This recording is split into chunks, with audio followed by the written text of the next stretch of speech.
Halo teman-teman semuanya, saya doakan semoga kalian selalu sehat dan bahagia. Nikmati kopi Anda, seduh teh Anda, dan manjakan diri Anda dengan makanan kerupuk favorit Anda sambil nonton kisah menarik ini.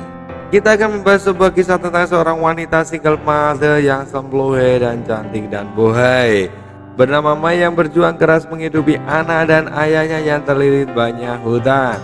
Tak hanya itu, Mai juga bertemu dengan seorang pria muda Lola Lolo yang belum mapan secara finansial maupun mental, dan masih bergantung pada fasilitas serta uang dari orang tuanya. Namun setelah bertemu dengan Mai, pria muda ini perlahan mulai berubah. Meski begitu, perjalanan cinta mereka tidaklah mudah. Apakah mereka mampu melewati semua rintangan? Hah, Jackie Bro.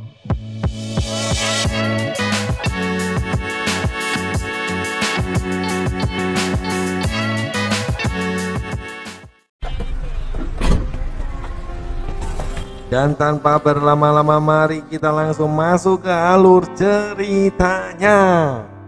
Pada suatu malam di kota Vietnam, terlihat seorang wanita berjalan melewati kota. Ia bernama Mai. Saat itu ia baru saja pindah dari kota kontrakan lamanya ke kontrakan baru. Kontraktor dia karena pindah-pindah kontrakan. Sebuah rusun dengan berbagai karakter tetangga yang beragam, mulai dari Juli, Jutek, Judes, Jubir, dan tukang adu mulut. Sebelum masuk ke rusun, ia sempat membeli kopi hitam tanpa gula kesukaannya. Baru saja menaiki tangga, Mai sudah digoda oleh bapak-bapak ngampet penghuni rusun tersebut, yang kemudian langsung disambut oleh tatapan tajam sang istri. Syukurin. Tanpa sengaja, Mai menabrak seorang ibu-ibu saat ingin menghindari ocehan mereka. Dan karena terburu-buru, Mai menabrak seorang pria sehingga botol ikan Mai itu terjatuh dan pecah. Beruntung pria tersebut segera memberikan botol minumnya sebagai wadah. Pria ini bernama Su, seorang playboy tulen yang suka bermain dengan banyak wanita. Wajahnya yang ganteng, tampan, rupawan, mempesona, membuat banyak perempuan tertarik padanya, kecuali Mai yang tidak menghiraukannya. Saat Mai tiba di kontrakannya, ia disambut oleh ibu kontrakannya sedang membereskan tempat Mai. Setelah itu, tanpa basa-basi, ibu kontrakan langsung minta Mai untuk membayar uang kontrakan 2 bulan sekaligus berikut tipnya. Mai yang ogah debat langsung memberikan uang sewa agar ibu kontrakan itu segera pergi. Dan di luar sudah disambut ibu-ibu penghuni rusun lainnya yang menanti bahan julitan, yang mana itu sudah jadi pekerjaan pokok mereka. Setelah beres-beres, Mai menyempatkan diri menelepon anaknya. Tanpa sengaja ia bertatapan dengan Su yang kebetulan pintu kontrakannya berhadapan dengan Mai. Saat itu Su baru saja ihih dengan wanita lain dan hanya memakai handuk, dan apesnya handuk Su tercantol pagar sehingga kutil sapi Su terlihat oleh Mai. Mai segera masuk dan menutup pintu seperti dia menutup pintu hatinya kepada semua laki-laki. Itulah mengapa Mai selalu dingin kepada semua laki-laki termasuk Su, karena trauma masa lalu yang begitu tragis. Mai mengandung anaknya Min seorang diri tanpa seorang ayah. Ya iyalah, karena memang Mai tidak punya suami. Lah kok iya, karena Mai dijual ayahnya ke seorang laki-laki kaya untuk menutupi hutang sang ayah, sehingga Mai hamil di luar nikah dan berjuang sendiri. Mai sempat berkali-kali mencoba mengakhiri hidup dengan menyayat urat nadi, tapi beruntung selalu bisa diselamatkan dan takdir memang belum mengizinkan Mai untuk mati. Singkat cerita, Mai mendaftar kerja di tempat pijat refleksi. Pemilik tempat tersebut langsung mengizinkan Mai untuk bekerja karena dianggap berpotensi. Baru bekerja di sana, ia sudah banyak pelanggan yang antri karena Mai dianggap barang baru untuk dicicipi. Seperti teman-teman sekerja Mai yang full melayani dari pijatan tangan, badan sampai mulut dan kaki. Tapi ternyata Mai adalah wanita yang punya harga diri. Walaupun banyak godaan materi, Mai tetap tidak menanggapi. Dan walaupun layanan plus Mai tidak melayani, nyatanya semakin hari semakin banyak pelanggan yang memesan Mai dibandingkan dengan teman-temannya. Salah satu pelanggan yang akan mencoba Mai adalah Su. Mereka bertemu kembali dan Su mencoba menggoda, tetapi Mai tidak mudah tergoda. Su malah semakin tertantang untuk menaklukkan hati Mai dan berani bertaruh bahwa ia bisa melakukannya cepat atau lambat. Dari sini perjuangan pun dimulai.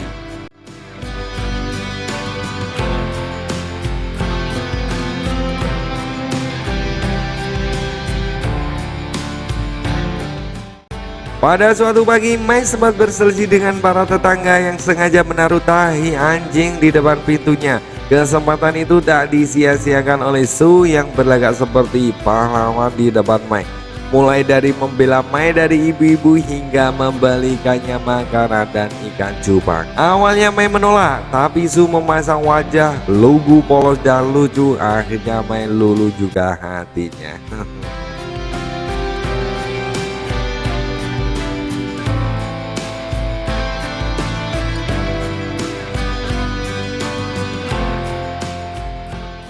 Di tempat kerjanya, Mai cukup dekat dengan satpam bernama Pak Ban yang sudah dianggapnya sebagai ayahnya sendiri.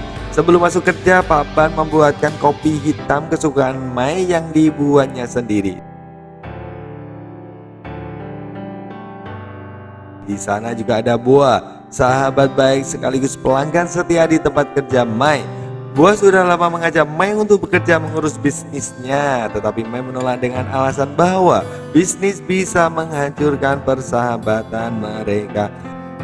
Mai tidak ingin kehilangan sahabat baiknya itu yang sudah dianggapnya sebagai seorang kakak. Mai juga bercerita kepada Boa bahwa ia sedang berjatuh cinta dan dekat dengan seorang pria, dan Boa mendukung penuh hubungan tersebut.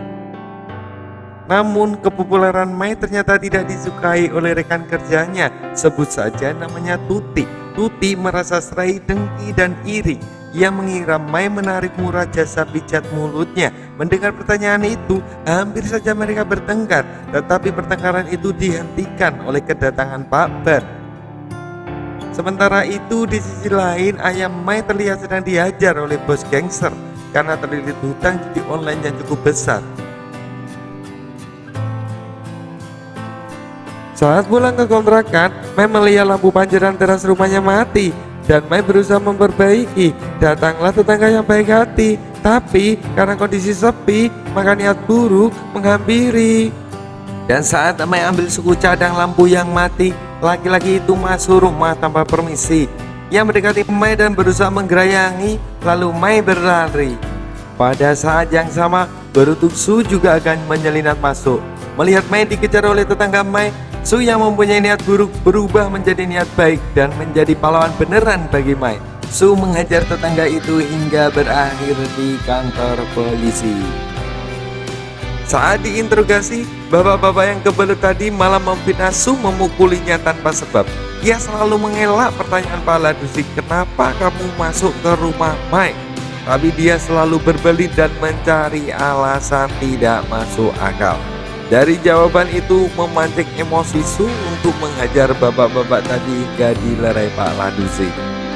Dan setelah urusan dengan Pak Ladusi selesai, ketika Mai dan Su dalam perjalanan pulang, mereka lapar dan mampir di warung mie ayam untuk berbincang. Su memanfaatkan momen itu untuk ungkapkan lagi perasaannya. Kali ini Mai melihat keseriusan Su dan sedikit membuka pintu hatinya. Ketika sampai di rumah, Mai sudah ditunggu putri dan ayahnya. Mai memeluk putrinya karena kangen sudah lama tidak ketemu. Dari pembicaraan mereka, Su terkejut mengetahui bahwa Mai sudah janda berusia 37 tahun. Dan sudah memiliki anak yang sudah besar. Sementara ia sendiri masih 29 tahun bahkan belum menikah. Terlihat wajah Su tak bisa disembunyikan kekecewaannya. Sampai di kontrakan, Mai memarahi ayahnya habis-habisan karena sang ayah meminta uang kepadanya untuk membayar hutang judi. Padahal Mai juga sudah minta tolong Boa untuk memperkerjakan ayahnya di sana sebagai satpam. Tapi ayahnya menjelaskan jika itu semua tidak cukup dan jika ia tidak segera membayar, maka ia akan terus dikejar dan dihajar. Ayah juga menjelaskan bahwa sang rentenir sudah mengetahui foto-foto cucunya, maka ia takut kalau Min anaknya Mai diculik rentenir. Mendengar hal itu, meski kesal, Mai memberikan uang sebesar 2,5 juta seperti permintaan ayahnya. Dan seperti biasanya, ibu-ibu tetangga julid masih mengerjakan saja pekerjaannya sehari-hari. Dan setelah sang ayah pergi, Mai menghampiri anaknya lalu ia memeluk anaknya meluapkan kesedihannya.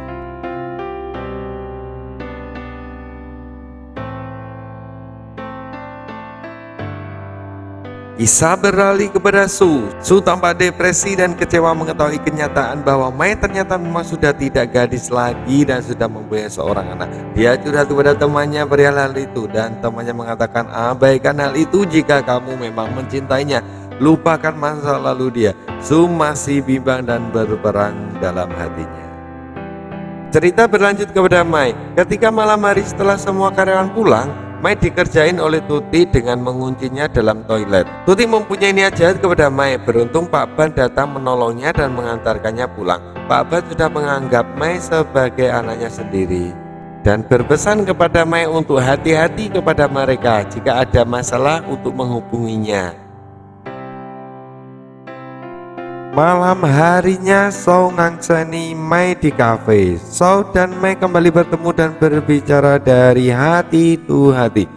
Shou meyakinkan Mai bahwa ia akan menjaganya dan siap menerima segala kekurangan dan dia akan melupakan masa lalu Mai.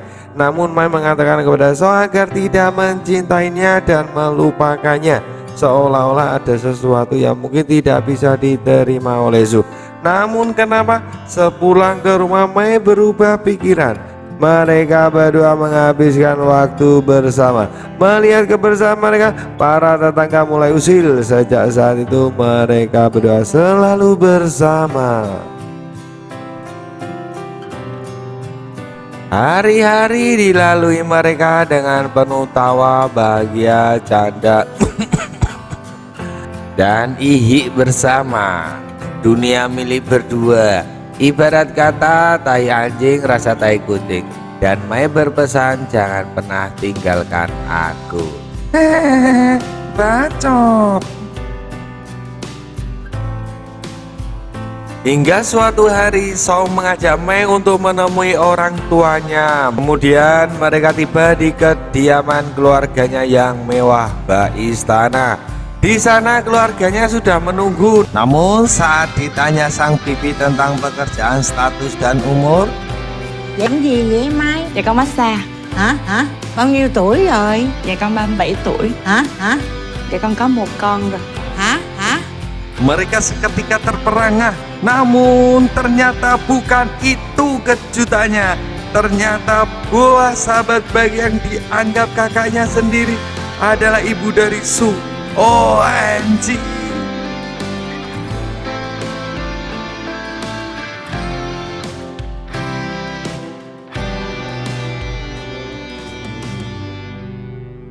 Tak ada sepatah kata pun keluar dari mulut Su dan Mai sepanjang perjalanan pulang.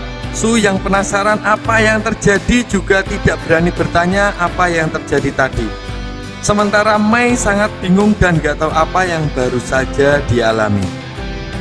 Setelah itu Boa meminta Mai untuk menemuinya dan Boa berbicara sebagai seorang ibu dari Su. Boa meminta Mai untuk meninggalkan Su karena Boa ingin anaknya mempunyai masa depan. Di sini Boa yang awalnya mendukung penuh hubungan Mai berubah menjadi menolaknya karena tahu ternyata yang dicintainya adalah anaknya.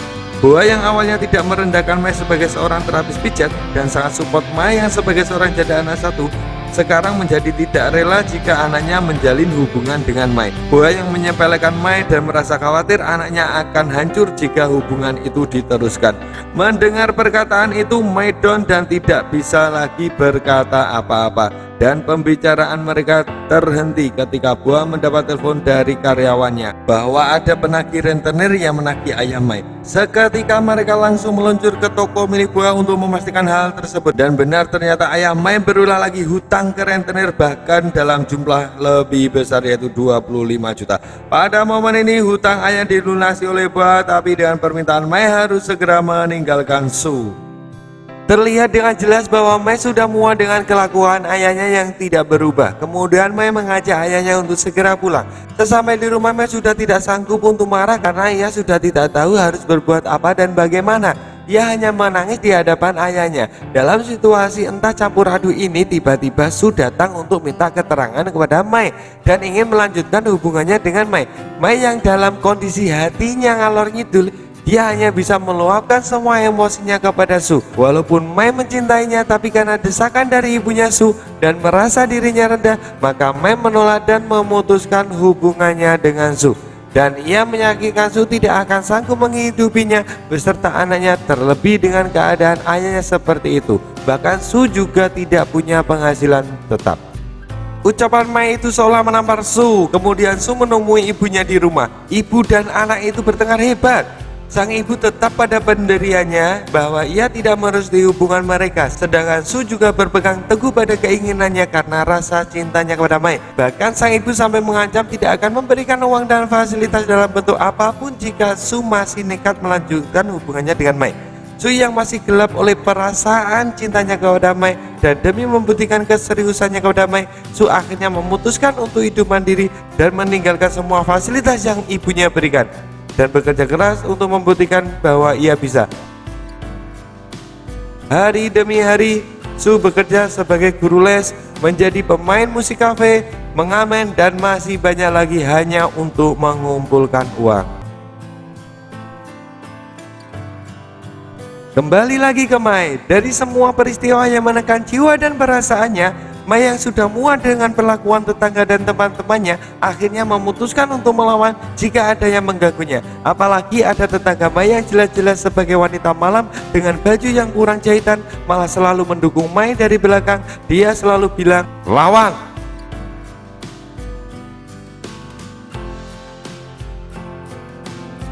Kejadian sama juga terjadi di tempat kerja Mai. Mai yang selama ini selalu ngalah saat diintimidasi dan diperlakukan dengan kasar oleh Tuti, berbeda dengan kali ini.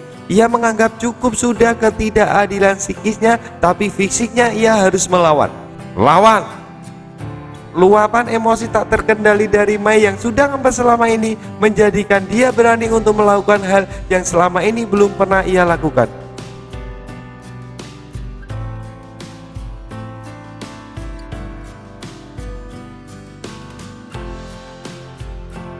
Dan saat si bos datang untuk melerai mereka, Mai memutuskan untuk keluar dari pekerjaannya dan memutuskan untuk hidup mandiri. Setelah lama tak bertemu, Su kembali menemui Mai dan memberikan sebuah kalung indah yang ia beli dari hasil jerih payahnya. Su menjelaskan jika selama ini ia bekerja keras untuk membuktikan keseriusannya kepada Mai, bahwa ia bisa bekerja dan jika ia diizinkan, ia akan memulai hubungan lagi dengan Mai. Mai yang mendengarkan perkataan Su dengan tulus, maka ia menerima Su lagi dan Mai berkata, "Jika kamu kembali lagi saat ini, jangan pernah pergi dan meninggalkannya." Su yang mendengarkan jawaban Mai tentu saja berjanji tidak akan pernah meninggalkan Mai selamanya. Di momen itu mereka berdua kembali bersatu dan berjanji untuk saling menjaga satu sama lain dan tidak akan berpisah. Hari-hari dilalui mereka dengan bebas dan indah. Mereka juga merencanakan pernikahan dan kabar tersebut terdengar oleh Boa. Hingga malam tiba, mereka diundang makan malam di rumah sang ibu. Boa menawarkan kepada Mai untuk membiayai semua pendidikan Min putri Mai ke Semarang sampai lulus dan Mai terbebas dari semua kebutuhan putri dan ayahnya.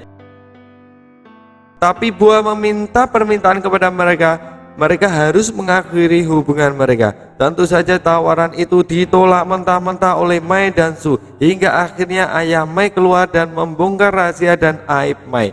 Jika Mai dulu pernah dijual oleh dia, ayahnya, ke seorang laki-laki kaya untuk membayar hutang ayahnya yang kalah judi. Ayahnya melakukan itu semua karena mendapat imbalan besar dari Boa. Mendengar hal itu, Mai sangat murka kepada ayahnya. Mai yang menyimpan rahasia ini dengan rapat agar jangan sampai anaknya mengetahui masa lalunya, tapi malah dibeberkan semuanya di depan Min anaknya. Ia lebih merasa berat diketahui anaknya dan dia ketakutan ditinggalkan anaknya. Namun sepertinya pernyataan itu tidak mempengaruhi anaknya dan pendirian Su. Su tetap ingin menikahi Mai hingga sang ibu terjatuh pingsan dan segera dibawa ke rumah sakit oleh Su. Edani asu tenan. Di rumah, Mai yang sudah kehilangan kesabarannya dan menganggap bahwa ayahnya mementingkan uang daripada anak dan keluarganya, akhirnya melemparkan uang hasil kerja kerasnya. Melihat kejadian itu, Ayahnya berlari untuk mengambil uang tersebut hingga menyebabkan ayahnya terjatuh dari tangga dan meninggal dunia.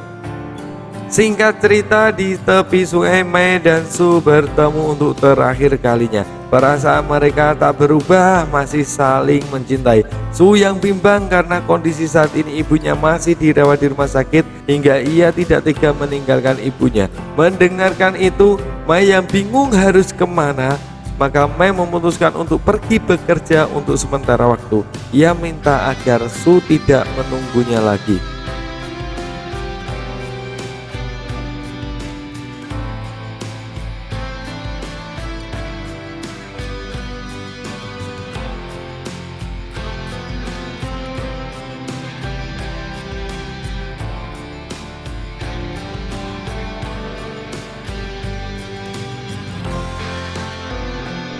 Tak terasa 4 tahun berlalu tanpa komunikasi. Kini Mei sudah bekerja dengan mapan.